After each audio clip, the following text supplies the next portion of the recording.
Einstein, Nehru का नाम Einstein के साथ लिया जाता था और आपका नाम एप्स्टीन के साथ लिया जाता। क्वालिफाई करने वाले 50 बच्चों में अगर 42 मुसलमान होते हैं तो फिर मेडिकल कॉलेज की मान्यता ही रद्द होती है और जश्न मनाया जाता है। मोहम्मद दीपक के समर्थन में संसद में गूंजी इमरान प्रताप बेड़ी की आवाज। बुजुर्ग को बचाने के लिए खड़ा हुआ दीपक, जो मोहब्बतों की रोशनी लेके खड़ा हुआ था, उसके खिलाफ कोटद्वार की पुलिस गंभीर धाराओं में एफआईआर दर्ज कर रही थी और वो भी उस दिन हो रहा था जब उत्तराखंड के मुख्यमंत्री कोटद्वार में मौजूद थे। सदन में दीपक कुमार के साहस की प्रशंसा करते हुए उनके खिलाफ दर्ज एफआईआर को अन्यायपूर्ण बताया। मोहब्बत का पैगाम। इमरान ने कहा कि दीपक कुमार जैसे नौजवान इस देश में मोहब्बत की रोशनी है।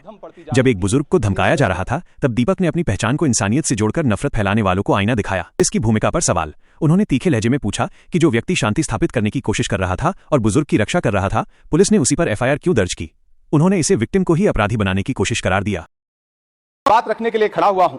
उस दिन देश की संसद के गलियारों में सरकार की तारीफ करती हुई महामहिम की आवाज गूंज रही थी, तो उधर मेरे कानों में हसदेव के जंगलों में आदिवासियों को जिंदगी देने वाले पेड़ों पर चलती हुई कुल्हाड़ी की आवाज गूंज रही थी।